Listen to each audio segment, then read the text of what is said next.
Hello thrifting besties and welcome to the Thrifting Therapist. I am so excited for today's thrift because I get to go to a store I haven't been to in a long time, and that's Deseret Industries. It is one of the most beautiful, laid out, clean thrift stores I've ever been to. I have baby Bestie with me and she's got the cutest little pigtails today. Grab a cup of coffee, grab a warm cup of tea, and let's go cottagecore thrifting together. What you love the most, I just wanna keep you close. Y'all, I can't even with her pigtails. Look how cute these are. I think she looks like Shrek. That's what I told my husband. I was like, just in the hair, of course. This girl is a beauty. The pigtails, Shrek vibes. All right, y'all, we are walking into Deseret Industries. There's something so grounding about walking through a thrift store. I know it's a Saturday. I know it's busy, but the feeling that every single item here has lived a whole life before ending up in front of me is just so cool. So this channel has really grown. There are a lot of new eyes on my videos. So I just wanted to talk about what cottagecore is to me, really where it begins. And it begins for me not with perfection, not with matching sets. You know, when you think about going to Kohl's or Target or Walmart, you know, they have beautiful pieces, but they are extremely curated and are set by the designers. When you go thrifting, these pieces are lived in, they are loved, and they are a little bit worn, honestly, in the best way. You know, cottagecore styling is really about creating a home that feels soft, warm, and safe. A home where you walk in and blankets and baskets are around. The colors are a little bit darker. It's a place where life slows down, where things don't have to match, but you know they belong. You know that the owner took their time to curate a space that made you feel comfortable.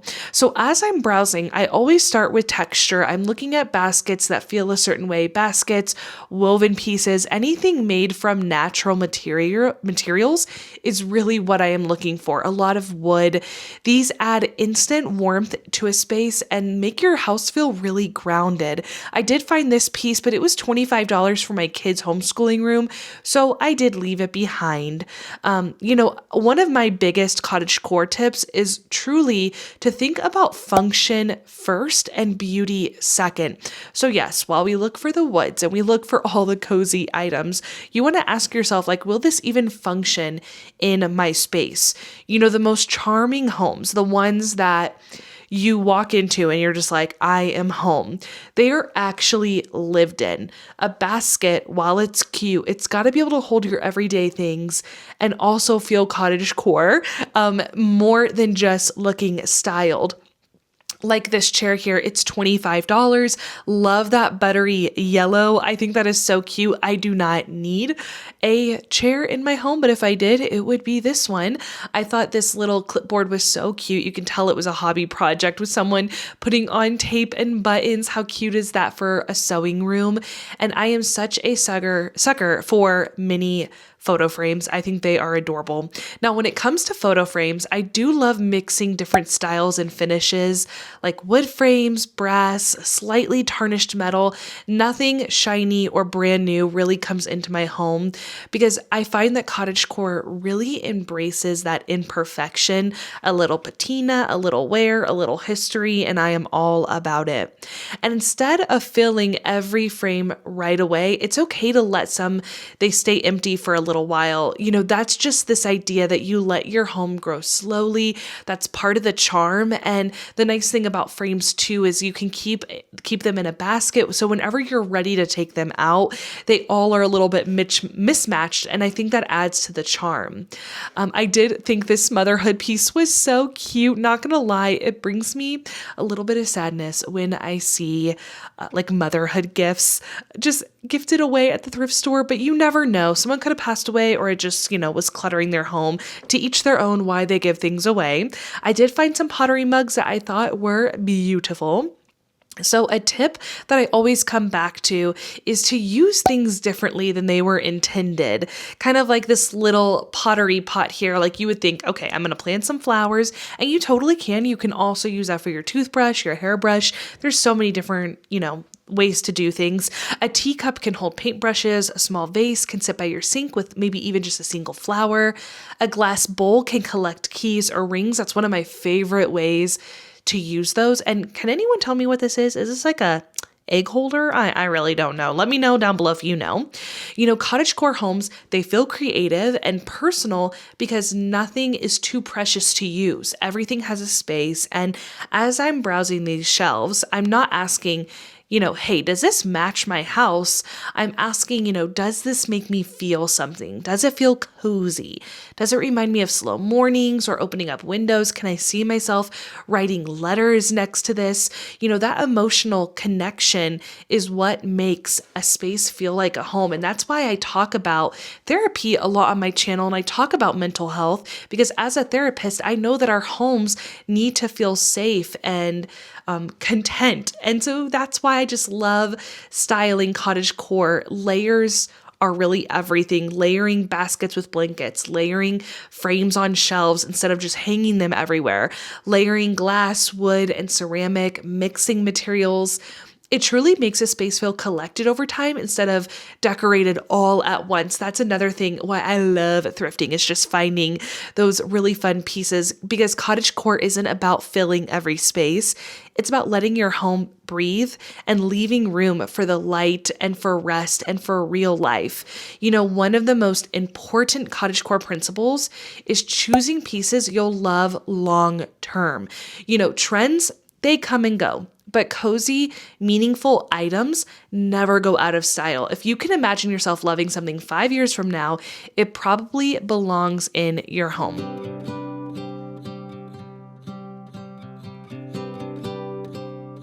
Okay, y'all, we are back home. It is time for the haul. Now, I'm gonna be completely honest with you. It has been a full week since I have gone thrifting. This past week has been a little bit of a roller coaster for my family. My daughter, who is 10 months old, has contracted croup. I'm not familiar with that sickness. My boys didn't get it. They got just like normal head colds, but for her, she's coughing so intensely. She's sleeping right now. And so between her being sick and me learning how to sew and getting a new hobby, which has been really fun, I'll share some pictures on the screen of some of the dresses I've made.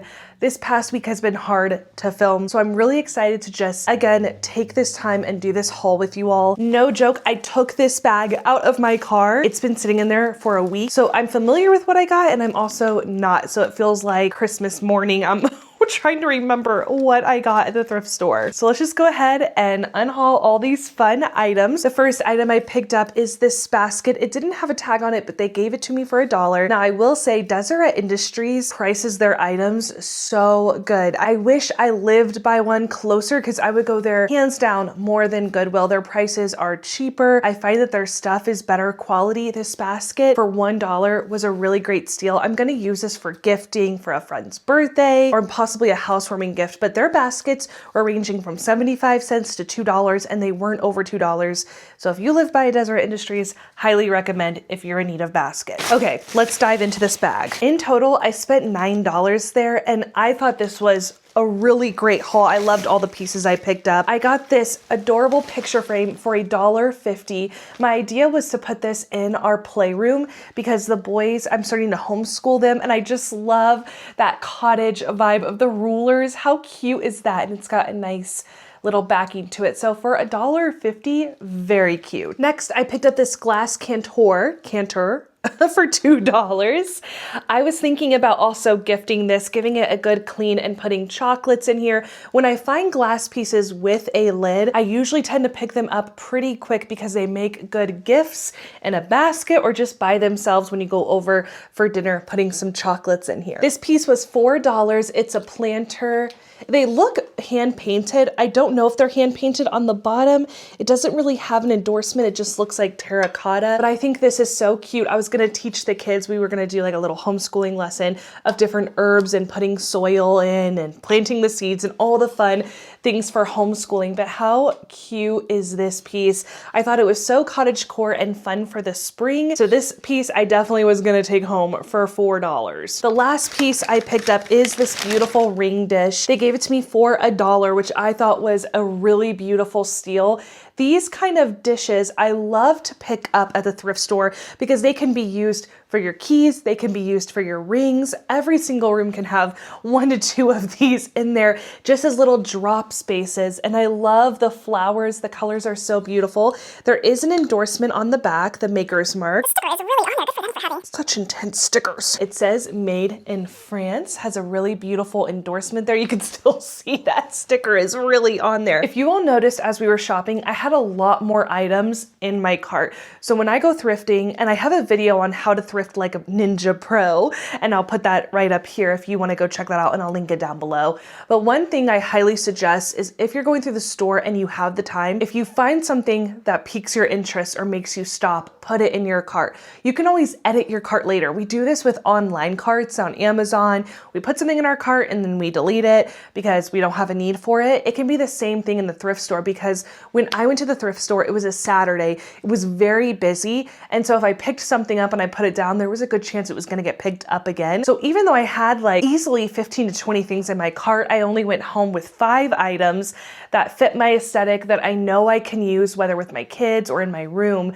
So that's my encouragement. A little thrifting tip for you is put things in your cart. You can always edit it later. If you've stuck around to the end because we love the girlies that do, go ahead and comment down below blooming in grace, because I'm going to put some beautiful seeds in here and watch them bloom. I'm teaching my children how to bloom with grace, how to give themselves grace when they make mistakes. And the same with me. This is such a lesson I can take in. I love YouTube. I love showing up for you all, but life happens. My daughter gets sick. Uploads are later in the week. But at the end of the day, my worth and my identity is not based on production. It's based on who Jesus is and him giving me that identity. So bloom in grace, type that down below. I hope you all are having a beautiful new year. I know in our home, I'm really enjoying the new year. I know it's only been, 3-4 weeks, but it's been great so far. Next week, I am running a half marathon and a 10K in Disneyland with my mom and sister. And I'm like on the fence. Should I record it? Should I not record it? Should I take my camera so you all can see the fun racing? It's not going to be related to thrifting at all. There's not going to be any thrifting. It's going to be a lot of eating. It's going to be a lot of running. It's Disneyland. Let me know down below if that's something you want to see, and I'd be happy to vlog it for you all. But until next time, have a great day. Find something to smile about before you go to bed. And on the next screen, I'm going to put some videos, some thrifting videos that I think are going to light you up. Bye, friends.